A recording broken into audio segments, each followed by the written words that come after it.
Simply to win, or to try to win beautifully, football's eternal debate. One never more relevant than when Brazil lit up the 1982 World Cup in Spain. A team in yellow danced to a different beat and set new aesthetic standards. They played with artistry, irreverence, joy, and no little skill. And whilst the history books confirm that Brazil lost, those men in yellow will be forever remembered as the team that enthralled an entire generation. That team was football in its purest form. The world went crazy for that team. There was this romantic atmosphere around them. This stirred something in people who loved the beautiful game.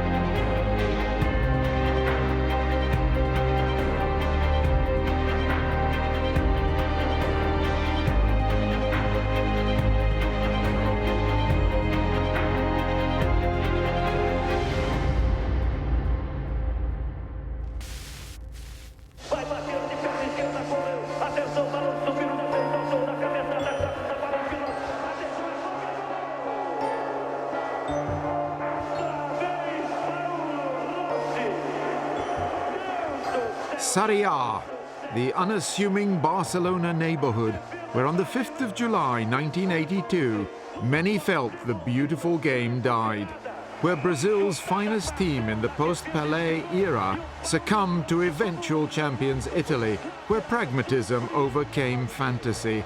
The world wept for Brazil's fallen heroes and the end of a style that had dominated world football for a quarter of a century. We all look back on that game with great sadness. It didn't just change Brazilian football, it changed world football. All the Spanish newspapers said the World Cup was over when we were knocked out. I'll never forget a headline in the Spanish press. It's impossible to understand the world. Brazil knocked out. Because we were all in love with that team. It was the crystallization of the so-called beautiful game. Alongside Hungary in 1954 and Holland 20 years later, Brazil's 1982 outfit became the finest team never to win a World Cup. To win or lose suddenly became second place. It was more what they meant to the imagination of world football, just like Hungary in '54 and Holland in '74. I think those three teams are remembered by fans even though they lost. Ultimately, because of the football that they played. We didn't win. We didn't even reach the semi-final. And it's not just in Brazil. The whole world still remembers our team from '82. And that makes us so happy. Since 1964, Brazilians had been governed by their army in a one-party dictatorship. But by the early 1980s, theirs was a country in transition. Don't forget that in '82, you could vote for state governors again in Brazil. Campaigns to have general elections again were ever present. You had Corinthian democracy in football. I think that at that moment, you had the appropriate melting pot in society and culture, so that football represented this new age that Brazil was living in. It was a new moment of hope in Brazil.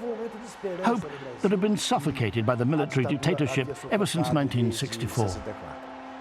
Brazilians needed something to celebrate. In 1970, they'd won their third World Cup in just 12 years, but they'd failed to live up to expectations in the ensuing years in terms of both victories and style. More than ever, Brazil sought a return to their artistic roots, and they'd just the man to guide them there. The philosophy of that team and our coach, Tele Santana, was to get onto the pitch and play football. When he called up his first squad and we all got together, we knew pretty much straight away that he was the team that could win the World Cup. He was far more concerned with how his team played than the game itself. The result was then a consequence of what the players did on the pitch. He didn't let anyone foul or go in hard on the opposition. If a player was constantly fouling, then he would immediately sub that player, even if it was to the detriment of the team. He didn't allow any violence on the pitch at all. Tele was one of the greatest Brazilian coaches of all time. He was a coach who prioritised technique, touch, and the beautiful game. I'll never forget him saying to us when we got together, "You're all here because you're the best players in the country. So get to know each other on the pitch."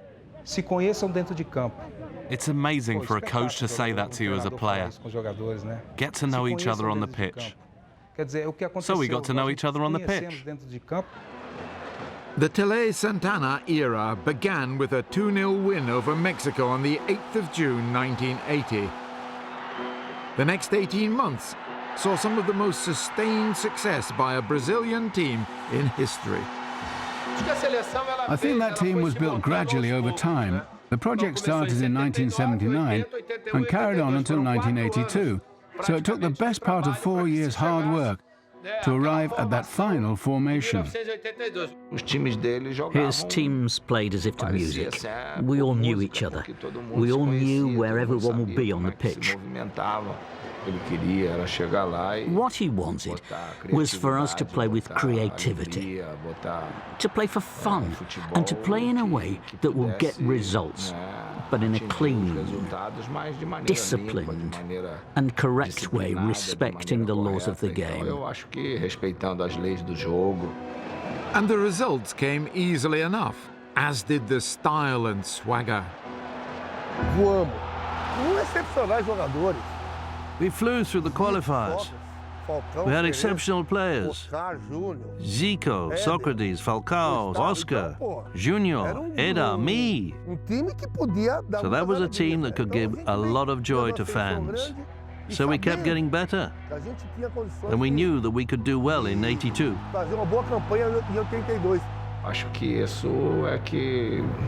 I think that's why everyone was so in awe of us, because as well as our obvious technical ability, we never did anything to change the style of our football or our characteristics, even when we went behind in games.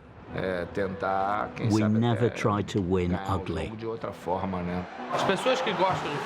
When people who liked football watched us for the very first time on our European tour in 1981, where we played against Germany, England and France and beat all three of them on their own turf, well, even our opponents recognized the fact that this was a very good team. But while nobody doubted the team's ability as a group, this was a side that boasted a collection of some of the finest individual talents in the history of the game. It was the last great generation we had, full of world-class players in Brazilian football. That team contained the biggest star from the most popular team in Rio Grande do Sul, Falcao, the biggest star from the most popular team in Sao Paulo, Socrates, the biggest star from the most popular team in Rio de Janeiro, Zico, the biggest star from the most popular team in Minas Gerais, Cereza. So, this already made this Brazilian team loved throughout the country. It was those four stellar names in midfield who combined to form the heartbeat of Santana's side. It was a fabulous team. We only had good players. A midfield of Cerezo, Socrates, Zico and Falcao. Incredible. I don't think there's ever been another number 10 as good as Zico since. It was just incredible to witness his ability and his vision of the whole game. I always prepared myself as best I could. I knew what my responsibilities were, and then I tried to play my best for the team, use all my individual qualities for the benefit of the group.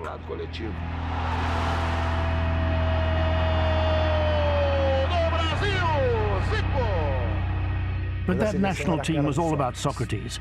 As far as I'm concerned, Socrates was the face of that team. It was the doctor's team.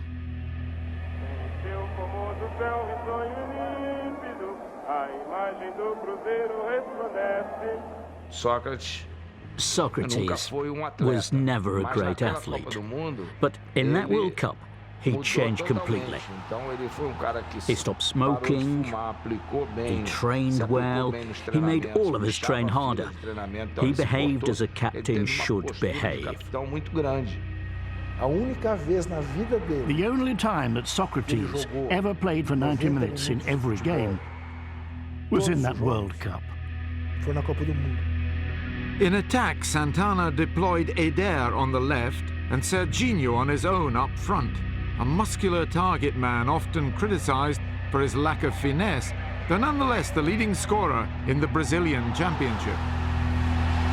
Brazil's defense was regarded as a possible point of weakness, but perhaps only because of its attacking tendencies. The defense was actually really good. How could a defense with Leandro, Oscar, Luizinho and Junior be bad? And in front of them, they had Falcao and Cereza. It was a great defense. The team was so good that everybody wanted to attack. And so it was always me and Oscar shouting at everyone to get back and defend, as our fullbacks, Leandro and Junior, had so much ability, they were like attacking players. With the team in place, Brazil travelled to Spain for the World Cup finals. In 18 months, they'd won 22 games, drawn 6 and lost just 2. The question was, could they deliver when it mattered most?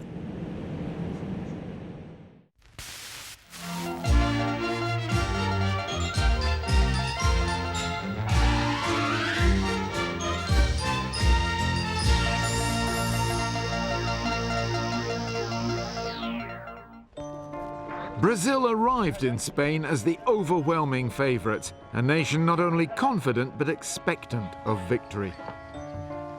When they arrived in Spain, they already had an aura about them as this team that played fantasy football. The atmosphere was great. It was really good. We were as good as could be expected. We were pretty calm and confident because of the games we'd already played together before going to the World Cup. The first test came against the Soviet Union. The first game is always difficult. I didn't sleep the night before. That's the tension you get at a World Cup. People are desperate to do well, and we struggled in the first half. Valdir Perez let in a goal from nowhere, which meant that we had to go for it even more. And we turned the game around. The captain, Socrates, equalised with a quarter of an hour remaining. I never saw so much ability with such small feet and such a lanky body. He looked like a giant, and Socrates was a giant in every sense. In the dying minutes, Eder secured victory. Brazil were on their way. Paulo Isidoro began the move and passed to Falcao. I screamed for him to let it go. He dummied it. It was a great move, and one that showed how well we knew each other, which makes things easier. But that was my main strength. Hit it hard and hit it true. I think the way in which we came back gave us a lot of confidence. We knew that we could take any team on, playing our game. Next up was Scotland. The game against Scotland was a little more tense, but once again we showed that we could come back because we went a goal down, despite playing better than them. We didn't panic. Obviously, we had to go for it a bit more, and so we played a more open game. But then, that was a characteristic of all Tele's teams.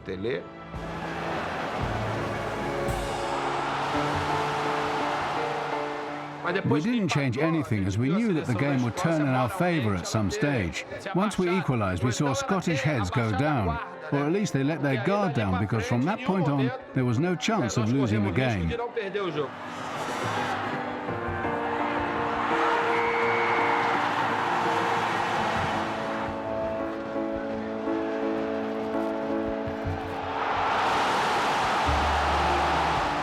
We had that self-confidence that we could always do it. That 4-1 win against Scotland was followed by 4 more goals against tournament minnows New Zealand.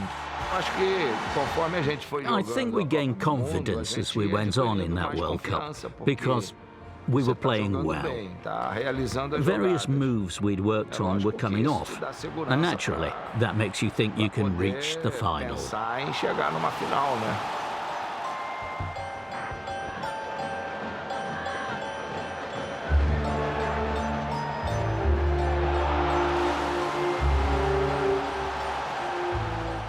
Socrates, Zico, Falcao and Eder dancing on the pitch.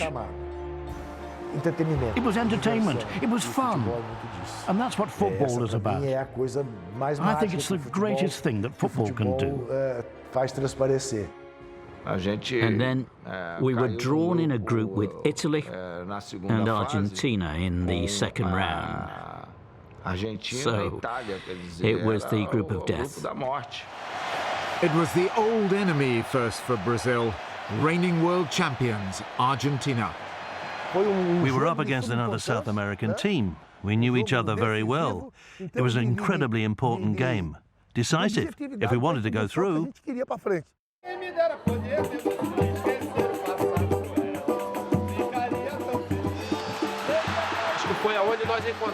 I think that's when we reached our peak, but again our motivation was slightly different. We were playing against our arch rivals. Argentina were the World Cup holders, and we were playing against a team that even we loved to watch.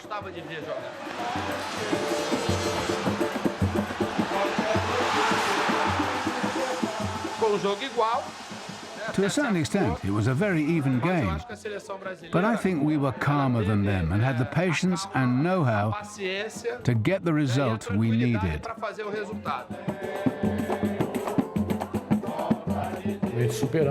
Whilst it was never easy, as the game went on, we were able to make it look easy because we really took the game to them and we played so well. It was a great game. We showed all our qualities, and I think that's why we became even more confident that we'd become champions. A 3-1 win meant only Italy lay between Brazil and a place in the semi-finals. The Italians had failed to set the tournament alight, only just qualifying after 3 uninspiring draws. I remember being back at the hotel watching Italy on the TV and realising that they weren't playing that well in the World Cup. They didn't start well at all. And I then remember some of us chatting and saying, you know what, we could get Italy. And ironically, as it turns out, we got Italy in the next round. Italy had got through to the second round with 3 draws, but we were playing well, beating everyone. We came into that game having virtually qualified. A draw would have been enough to see us through to the semi-finals. It wasn't necessary to say anything before the game. We knew that a draw was enough. We'd said that before. Come on, let's do it. But some people want to put on a show. Brazil attacked from the outset. Holes were left in defence, and Juventus striker Paolo Rossi gleefully accepted a chance after just 5 minutes. There are certain moments that you have to play for the result if you want to win. It's not a long competition where everyone plays against everyone else. So, if you reach the knockout stage and don't play well in one game, then you'll be on the first flight home, no matter how well you played in your previous games. A glaring miss from Serginho compounded early Brazilian fears. He had a lot of chances, and he didn't always take them, and naturally people take notice. Brazil did soon equalise, however, a moment of genius from Zico, setting up captain Socrates. But the joy was short-lived. Paolo Rossi again in the right place at the right time, following an uncharacteristic error from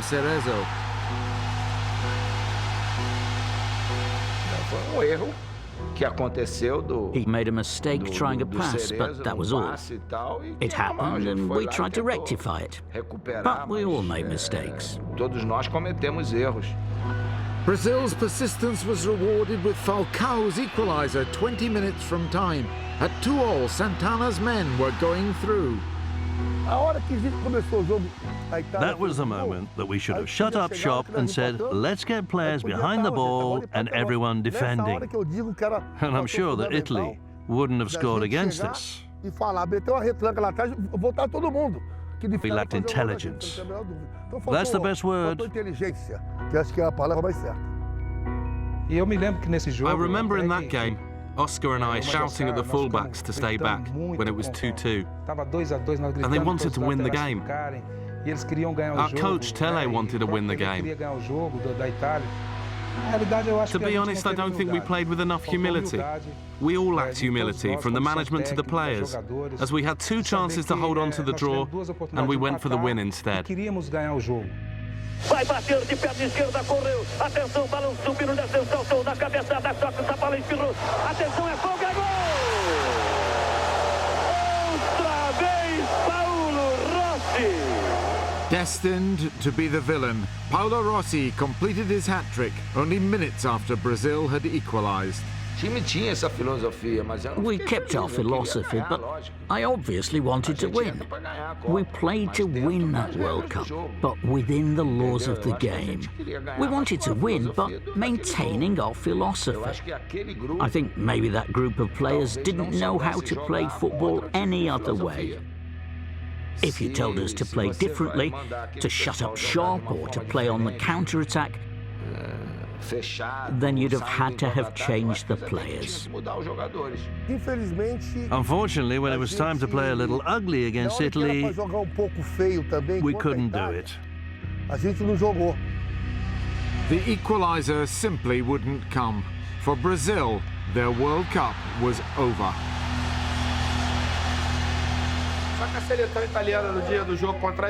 On the day Italy played against us, everything went right for them. Sometimes you just can't fight against that. I think if we'd played for another 5 hours, then Italy would still have won. No one wins a game by being better on paper. You have to show it on the pitch. And on that day, Italy were better. We cried a lot in Serie A, because it's not a good memory at all. After the match, we had a meeting and no one could talk, because there wasn't really anything to say. We lost, and we tried to find an explanation, but there wasn't one. Despite their loss, Brazil returned home as heroes. Most people shared Santana's vision. I remember after the game against Italy, Tele went to the press conference, where he had to face over 300 journalists. They all gave him a standing ovation. The fact that that team didn't win the World Cup cost Brazilian football dear. We replaced our preference for artistic football and aesthetic beauty with a win-at-all-costs attitude. Tournament football. Results-driven football. Nothing else mattered after that, just victories. And that was bad for Brazilian football, because people stopped concerning themselves with beautiful football. And that had always been something we'd been proud of in Brazil. If Brazil had won, then I think other national teams would have copied us and our style. But that didn't happen. Whoever wins is doing it right. And as Italy won, everyone wanted to copy Italy. The players themselves were split as to whether the means justified the ends, whether the most talented generation Brazil had ever seen, or simply a team of individuals unable to win when it mattered, a team synonymous with losing. I still prefer to play with the same philosophy that we always had in Brazil years ago. That died in the 90s, unfortunately. They won titles, but they also destroyed our beautiful game.